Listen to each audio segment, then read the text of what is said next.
ద్వితీయ ఉపదేశ కాండము గ్రంథము 15వ అధ్యాయము ధ్యానము. ఈ అధ్యాయమున వ్రాయబడిన వచనముల సంఖ్య 22, తెలుగు బైబిల్లో, ఇంగ్లీష్లో 23. చివరి వచనాన్నే ఇంగ్లీష్ బైబిల్లో 2గా విడగొట్టాడు. ఈ 15వ అధ్యాయము మొదటి 4 వచనాలలో యూదులు తమ యొద్ద రుణము తీసుకున్న వారిని 7వ సంవత్సరాన రుణ విముక్తుల్ని చేయాలి. శాశ్వత రుణం కూడదు. యూదుల హృదయములో కఠినత్వం ఉండకుండానట్లుగా దేవుడు ఈ పద్ధతిని ఇచ్చాడు. 5-6 వచనాల్లో షరతులతో కూడినటువంటి దీవెనలు ఎవరైతే జనరస్ హార్ట్ కలిగి ఉంటారో వారి పక్షంగా. 7-11 వరకు పేదలకు ఇచ్చుటను గూర్చిన విశేషాలు. 12-15 వచనాల మధ్య దాసుల విడుదల విధానాలు.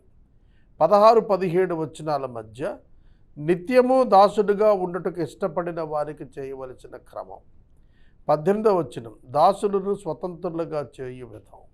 19-22 వచనాలు మతపరమైన విధులు, తొలిచూలను గురించి, అలాగే దేవునికి అర్పించేటప్పుడు శ్రేష్టమైనది అర్పించాలి, కుంటి గుడ్డిని అర్పించకూడదని, రక్తాన్ని భుజించకూడదని రాశాడు. ఇది 15వ అధ్యాయంలో మానవ కఠిన హృదయమును తొలగించుకోవాలని వారికి చెప్పబడిన మాట. 15వ అధ్యాయం మొదటి వచనం 7వ సంవత్సర అంతమున విడుదల ఇయ్యవలెను. దీనికి ముందు వెనకలు ఏమి రాసిలేవు. విడుదల ఇయ్యవలెను అన్నాడు. దేనికి విడుదల ఇవ్వాలి అని అనగా, యూదులకు ఎవరైనా అప్పిచ్చినప్పుడు ఆ రుణము నుండి విడుదల ఇవ్వాలి. 7th ఇయర్ కంప్లీట్ అయినప్పుడు ఆ రుణం నుంచి కంప్లీట్ డెలివరెన్స్ ఇవ్వాలి. అలా ఇవ్వటం నాకు లాస్ కదా. నేను అప్పిచ్చాను, 7 ఏళ్ళు వాడు తీర్చలేదు, సహోదరుడు కదా అని వడ్డీ కూడా తీసుకోలేదు, అప్పుడు నేను వాడిని రుణ విముక్తిని చేయాలి, మరి నేను నష్టపోతాను కదా అనే ఆలోచన వద్దు. ఎందుకంటే నీవు కనికరం చూపావు కనుక నీకు నేను ఆశీర్వాదాన్ని ఇస్తాను అన్నాడు ప్రభు. 10వ వచనంలో చెప్పాడు, నీ ప్రయత్నాల్లో నీ కార్యాల్లో నిన్ను ఆశీర్వదిస్తాడు, నువ్వు వారికి క్షమాపణ ఇచ్చినందుకు మనసులో విచారపడాల్సిన పని లేదు. ఎందుకు చెబుతున్నాడంటే, మా ఎడల అపరాధములు చేసిన వారిని మేము క్షమించినట్లు మా అపరాధములను క్షమించమంటాడు. మత్తయి 6:12-14. ఎవరైతే క్షమిస్తారో వారికి క్షమించబడుతుంది, ఎవరు క్షమించరో వారికి క్షమించబడదు అనే తాత్పర్యం ప్రభు చెప్పింది. ఇక్కడ కూడా 7వ సంవత్సరం అంతా నా విడుదల ఇచ్చేసేయాలి. ఎవరినైనా ఒకడిని దాసునిగా తీసుకున్నప్పుడు, కొనుక్కున్నప్పుడు లైఫ్ టైం కాదు, 7th ఇయర్ అయిపోయినప్పుడు వాడిని పంపేయాలి. శాశ్వత దాసుడుగా ఉండేవానికి విధులు వేరున్నాయి, దాని వివరణ వేరు. దాసుడుగా వచ్చినటువంటి వాడు దాసుడుగా ఉండగా ఒక స్త్రీని యజమానుడిచ్చి కనినప్పుడు కలిగిన పిల్లలంతా యజమానికి చెందిన వాళ్ళు అవుతారు, అతనికి చెందిన వారు అవ్వరు. They will become the asset for the owner, not for the person who begotten them. వాళ్ళ కన్నవానందున అతనికి ఉండదు హక్కు, యజమానునికే ఉంటుంది వారిపైన. కాబట్టి అట్లాంటప్పుడు నేను బిడ్డలను భార్యను ప్రేమిస్తున్నాను, శాశ్వతంగా ఇక్కడే ఉండిపోతాను అంటే చెవికి కదురుతో కుట్టి వాడిని శాశ్వత దాసుడు అని చెప్పి నిర్ణయిస్తారు. అలాంటి దాసులలోనే పెద్ద దాసుడు ఎలియాజరుగా వస్తాడు.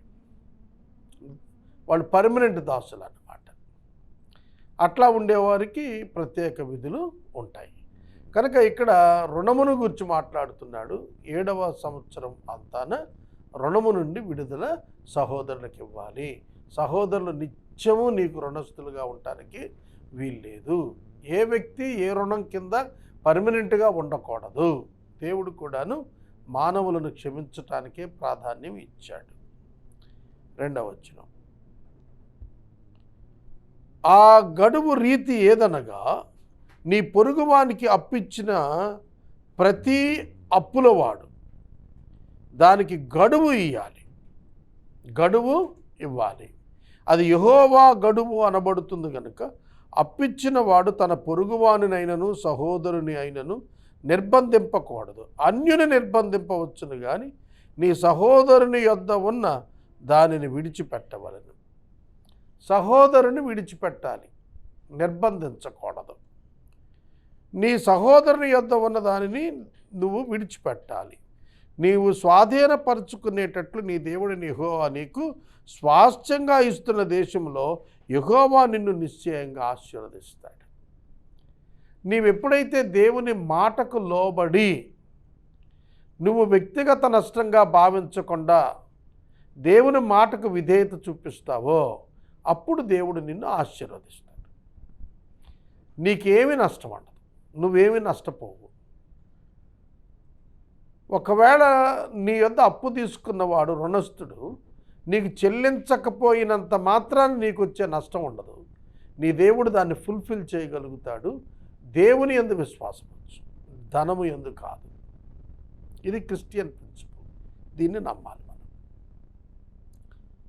4వ వచనం, నీవు స్వాధీనపరుచుకునేటట్లుగా నీ దేవుడైన యెహోవా నీకు స్వాస్థ్యముగా ఇచ్చు దేశములో యెహోవా నిన్ను నిశ్చయముగా ఆశీర్వదించును.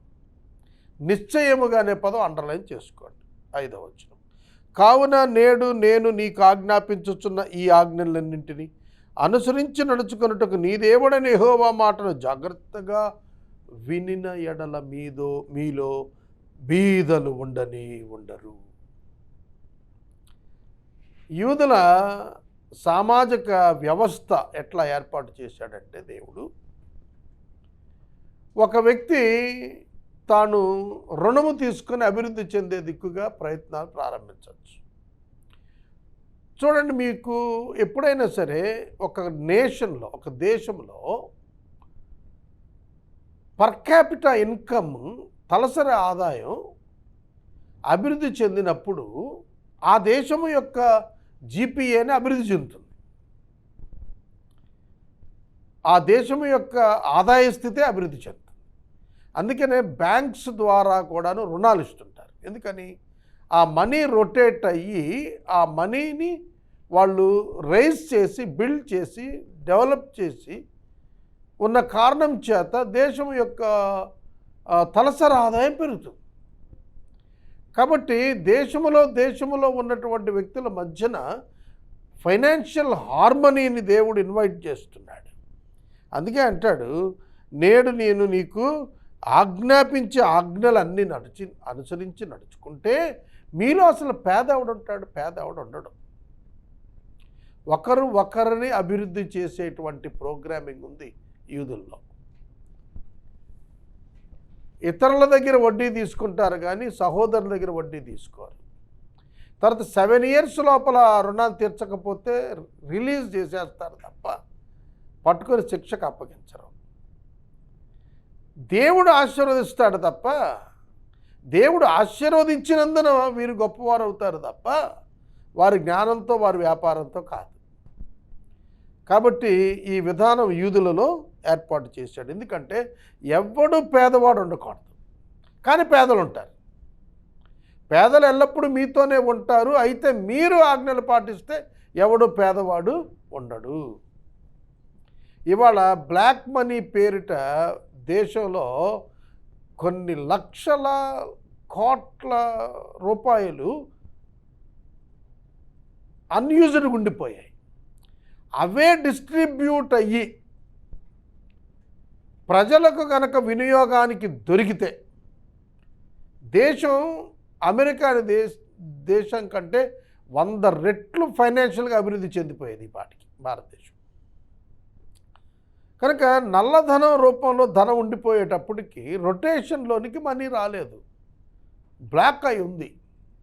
రొటేషన్లో ఎప్పుడైతే మనీ లేదో పెట్టుబడి దొరకదు, పెట్టుబడి లేకపోతే వ్యాపారం రాదు. కనుక అది ఎప్పుడైతే పబ్లిక్ రొటేషన్లోకి వచ్చిందో ఆ మనీ, ఆటోమేటిక్గా సంపద పెరుగుతుంది. ఆ సంపద దేశాన్ని భాగ్య దేశముగా నగరముగా మార్చేస్తుంది. అదే ఇక్కడ ప్రిన్సిపల్ దేవుడు మనకు యూదుల ద్వారా తెలియచేసినటువంటిది. నువ్వు అప్పిచ్చేవాడుగా ఉంటావు కానీ అప్పు చేయు. ఒకళ్ళిద్దరు కాదు, అనేక మందికి అప్పిచ్చేస్తావు. నీ దేవుడైన యెహోవా నీతో చెప్పి ఉన్నట్టు నీవు అప్పిస్తావు. If you follow the rules and regulations of the law, there will be no one poor in your country. కనుక ఇప్పుడు మీరు చూడండి, మన దేశంలో కూడా చాలామంది దగ్గర చాలా సంపద స్థలాల రూపంలో, భవనాల రూపంలో అట్లా ఉండిపోయింది. అది అన్ఎంప్లాయ్మెంట్ని తీసేయటానికి సంకల్పిస్తే ఒక పెద్ద మార్కెట్ ఏర్పడుతుంది. ఒక చాలా పెద్ద market, producing products, top products around the world market ఏర్పడుతుంది. కానీ అలా లేదు కదా ఇవాళ వ్యవస్థ. కోట్ల రూపాయలు అండర్గ్రౌండ్లో తొక్కేశారు. దాంతో ఏమవుతుంది? యువతకి ఉద్యోగ ఉపాధి అవకాశాలు డెడ్ అయిపోతాయి. ఇజ్రాయెల్లో అట్లా కాదు. Money should be open before the government. కాబట్టి ఆ సిస్టమ్ వాళ్ళు పాటించారు కాబట్టి ఇజ్రాయెల్ దేశం ప్రపంచంలో చిన్నదైనా ఫైనాన్షియల్గా చాలా అభివృద్ధి చెందిందిగా కనిపిస్తుంది. యువత నిరుద్యోగంతో ఎక్కడ కొట్టుకు చావరు అక్కడ. ఎందుకు అంత ఆర్గనైజ్డ్గా ఉంటుందంటే రెవెన్యూస్ని, ఫైనాన్సెస్ని పబ్లిక్లోకి తీసుకొస్తారు, పబ్లిక్ డొమైన్లోకి తీసుకొస్తారు. ఎప్పుడైతే అలా తెచ్చారో ఇతరులకు అవకాశాలు పెరుగుతాయి. అందుకని పేదలు ఉండరు. మన దేశం చూడండి, మనకు వైట్ కార్డ్ హోల్డర్స్ 90% ఉంటారు, 80 to 90% మధ్యలో ఉంటారు. కారణం ఏంటంటే సంపద దాచబడింది, వినియోగంలో లేదు. కనుక మనం అప్పులు రాష్ట్ర ప్రభుత్వాలు అప్పులే, కేంద్ర ప్రభుత్వాలు అప్పులు తెచ్చుకోవటమే. కానీ సంపద లేదా? సంపద ఉంది. డబ్బు ఎక్కడుంది? దాచబడింది. ఒక్కొక్కరి దగ్గర ఒక టాప్ 100 పీపుల్ దగ్గర ఉన్నటువంటి డబ్బు మోర్ దాన్ 75% పీపుల్ కంటే ఎక్కువగా ఉన్నట్టుగా మనం గుర్తించవచ్చు ఇండియాలో. 75% పూరెస్ట్ పీపుల్ మీకు పాపులేషన్లో తీసుకుంటే, బిలో పావర్టీ లైన్లో 75% పీపుల్కి ఉన్నటువంటి ధనం, 75% పీపుల్ అంటే ఇంచుమించుగా 90-100 కోట్ల మంది. అంతమంది దగ్గర ఉన్న డబ్బు కంటే కూడా ఒక 100 మంది దగ్గర ఉంటుంది. Toppers in India multi millionaires ఉన్నారు. కాబట్టి ఈ సిస్టమ్ ఎప్పుడైతే ఈ దేశంలో వచ్చిందో, ఇజ్రాయెల్ దేశంలో, అక్కడ పేదవాడు ఉండడు అన్నాడు. కనుక దేవుని యొక్క సిస్టమ్ని ఫాలో అవ్వాలి. ఫాలో అయితే ప్రజల యొక్క జీవన ఉపాధి పరిస్థితులు మారుతాయి. జనములను ఏలుదువు కానీ వారు నిన్ను ఏలరు. గుర్తుపెట్టుకోండి. పేదలను ధనవంతులు పరిపాలిస్తారు. సామెతల గ్రంథం చెప్పింది సత్యం. నీవు ఏలువాడవుగా ఉంటావు కానీ ఏలబడేవాడుగా ఉండవు. నువ్వు తలగా ఉంటావు అంటే you will become the leader in society. Leading personality అవుతాను. అది చెబుతున్నాడు. 7వ వచనం.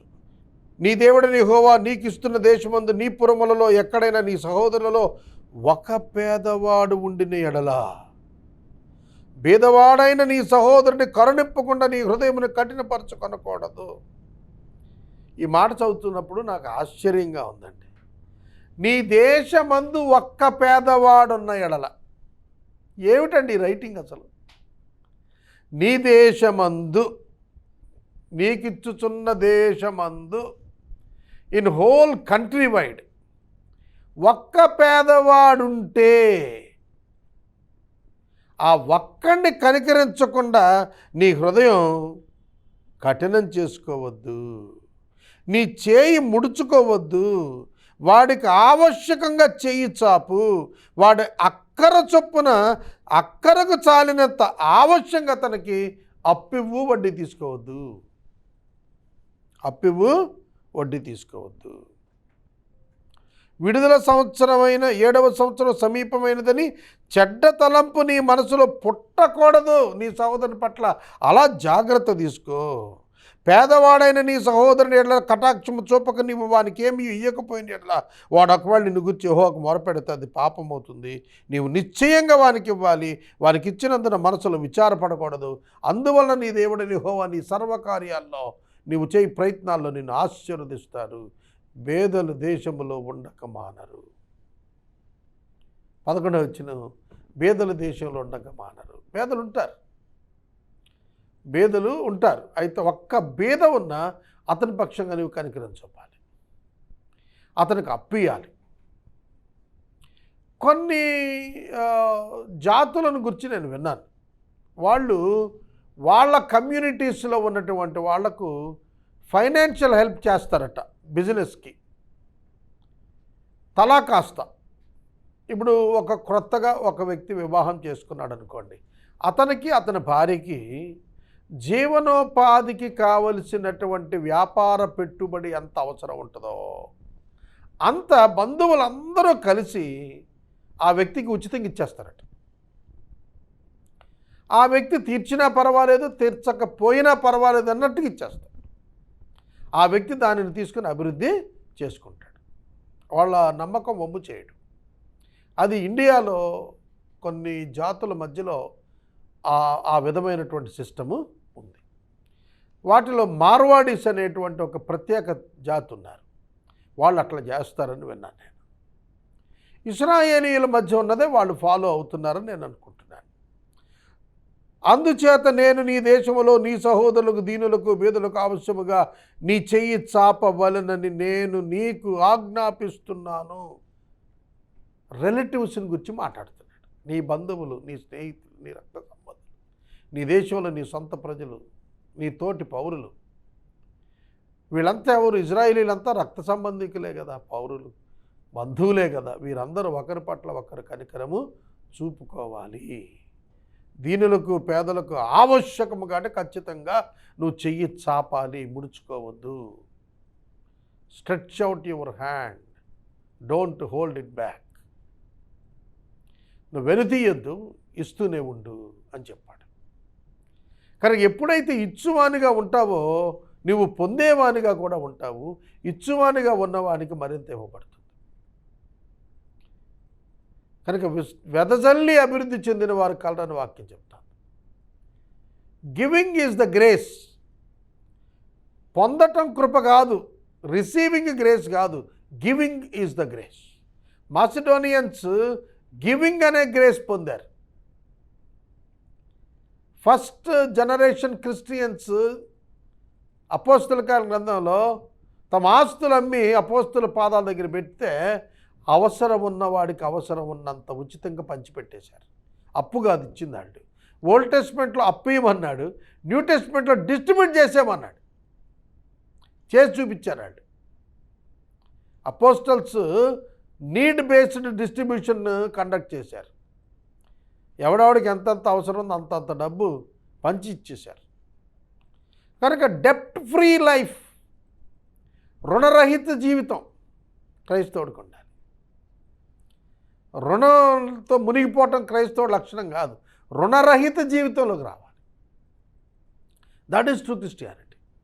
దాని కొరకు నీ సహోదరులకు నువ్వు సహాయపడాలి. ఎజ్రా కాలంలో ఎవరైతే అప్పులతో నిండిపోయి ఉన్నారో వాళ్ళ అప్పులు తీర్చడానికి మిగతా సహోదరులు చాలా కష్టపడ్డారంట.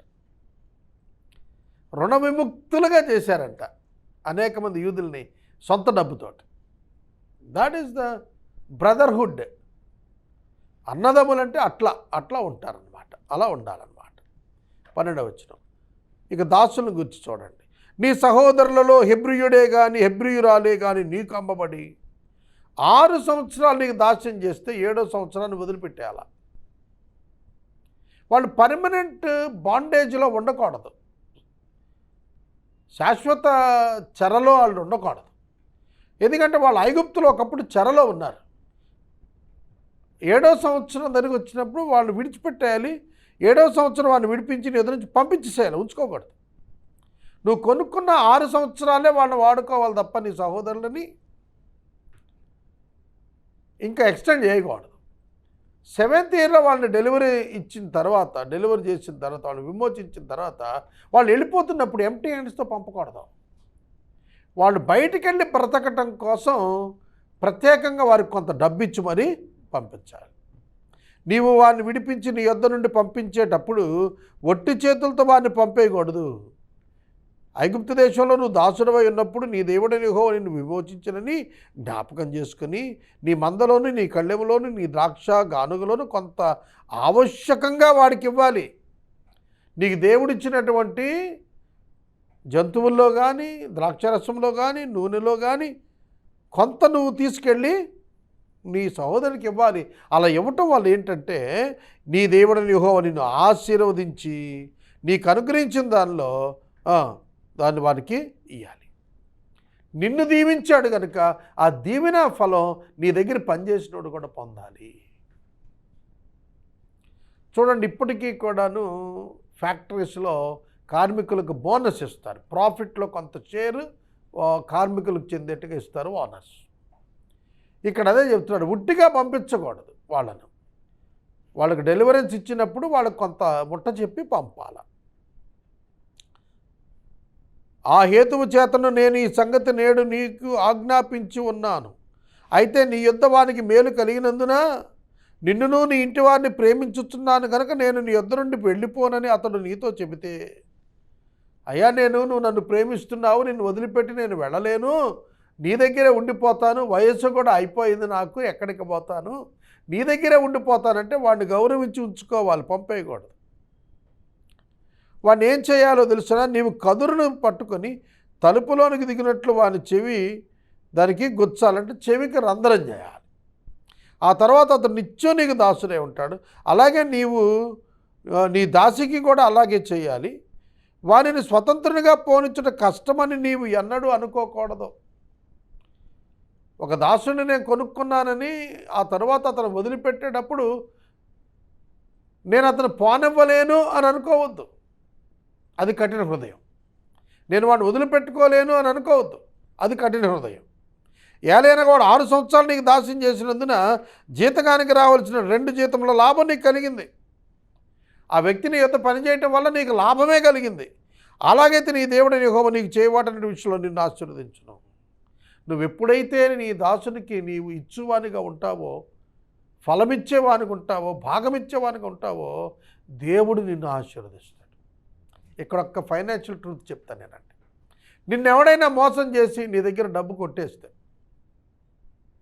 వాడు అతి తెలివి చూపించో దొంగ మాటలు చెప్పో, వాడేమీ ఘనత పొందలేడు, నువ్వేమీ నష్టపోలేవు. నీకు కలిగిన నష్టాన్ని దేవుడు పూడుస్తాడు. వాడు లాభం పొందినా అది మట్టిలోనే కలుస్తుంది, వాడికి ఏం ప్రయోజనం ఉండదు, దీవెన ఉండదు. కనుక క్రైస్తవుడు డబ్బును గుర్చినటువంటి కొలతల మీద ఆధారపడదు అతని జీవితం, దేవునిపై ఆధారపడుతుంది. డబ్బు పోగొట్టుకున్నానే అని క్రైస్తవుడు ఎప్పుడు బాధపడనక్కరలేదు, దేవుడు దాన్ని ఫుల్ఫిల్ చేస్తాడు. మరొకడు క్రైస్తవుడు డబ్బు దొంగిలించానే అని సంబరపడనక్కర్లేదు, అది వానికి ఏమి ప్రయోజనం కాదు. క్రైస్తవుడే నష్టపోడు, దేవుడు సమకూర్పునిచ్చేటువంటి దేవుడు అప్డేట్ చేస్తాడు ఒక క్రైస్తవుని యొక్క ఫైనాన్షియల్ కండిషన్ని. అది మా విశ్వాసం. 19వ వచనం, నీ గోవులలోనేమి నీ మేకలలోనేమి గొర్రెలలోనేమి తొలిచూలు ప్రతి మగదాన్ని నీ దేవుడైన యెహోవాకు ప్రతిష్ఠించాలి. ఇది ఓల్డ్ టెస్ట్మెంట్. ఇప్పుడు క్రిస్టియన్స్ తమ జ్యేష్ఠ కుమారుణ్ణి సేవకి ఇవ్వవలసిన అవసరం ఏమీ లేదు, ఇచ్చేయాల్సిందే అనేది ఓల్డ్ టెస్ట్మెంట్. న్యూ టెస్ట్మెంట్లో అయితే నేను చెబుతాను, నీ బిడ్డలందరూ యెహోషువ చెప్పినట్లుగా నేనును నా ఇంటి వారును యెహోవానే సేవిస్తాం. That is true Christianity. ఒక్క జ్యేష్ఠ కుమారుని ఇవ్వటం ఏమిటండి? నీకు 5 బిడ్డలు అయితే 5 దేవునికి ఇవ్వు. దేవుని సేవ మించినటువంటిది లేదు. దేవుని సేవ ఆత్మల రక్షణార్థం చేసేటువంటి సేవ, పరిశుద్ధాత్మను కలిగి ఒక కోవర్కర్గా కలిగి, క్రీస్తును కోవర్కర్గా కలిగి చేసే పరిచర్య, ఇలాంటి ఉద్యోగం భూమి మీద లేదు. ప్రెసిడెంట్ ఆఫ్ ఇండియా కంటే కూడా సేవకుడే గొప్పవాడు. ఎందుకంటే ఈ లోకంలో ఉన్న గొప్ప ఇండస్ట్రియలిస్ట్ కంటే, గొప్ప ఎడ్యుకేషనలిస్ట్ కంటే సేవకుడే గొప్పవాడు. ఎందుకంటే ఒక్క ఆత్మని పరలోకాన్ని తీసుకుపోతాడు.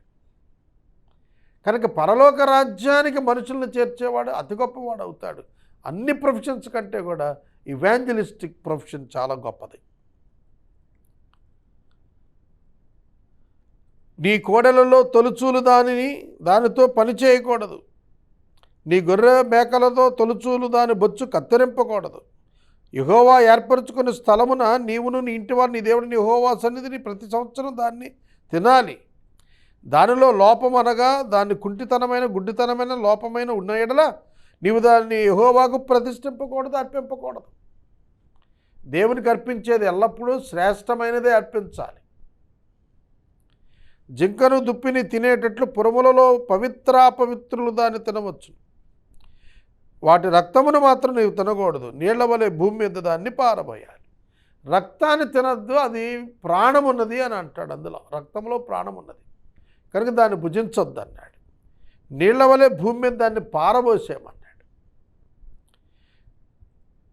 22వ వచనం దగ్గర ఇశ్రాయేలీయులు వారికి ఇవ్వబడిన దేశంలోనికి వెళ్ళిన తర్వాత పాటించవలసినటువంటి విధులన్నీ కూడా చెప్పుకొచ్చాడు. కనికరం ఉంచటాన్ని గురించి, హృదయ కాఠిన్యం లేకుండాటను గూర్చి, దాసుల పట్ల ప్రవర్తించాల్సిన తీరును గూర్చి, స్వజనులకు ఇచ్చేటువంటి ఆర్థిక రుణాలను గూర్చి ఏ విధంగా ప్రవర్తించాలో ఈ అధ్యాయంలో చాలా స్పష్టంగా నేర్పిస్తూ వచ్చాడు. ఒక్క మాటలో చెప్పాలి అంటే కనికరం కలిగి ఉండండి, కఠిన హృదయం విడిచిపెట్టండి. మీరే గనక ఏదైతే పొందదలుచుకున్నారో అలానే ఇతరులకు కూడా చెయ్యండి. ఇతరులు మీకేం చెయ్యాలని మీరు ఆశించారో అదే ఇతరులకు చెయ్యండి. నిన్ను నువ్వు ప్రేమించుకుంటున్నట్లు నీ పొరుగువాన్ని ప్రేమించు. ఆ సందేశమే ధర్మశాస్త్రంలో ఈ అధ్యాయం అంతా కూడా చెప్పబడుతూ వచ్చింది. ఇక్కడ మనం ఈ అధ్యాయాన్ని ముగించుకుందాం.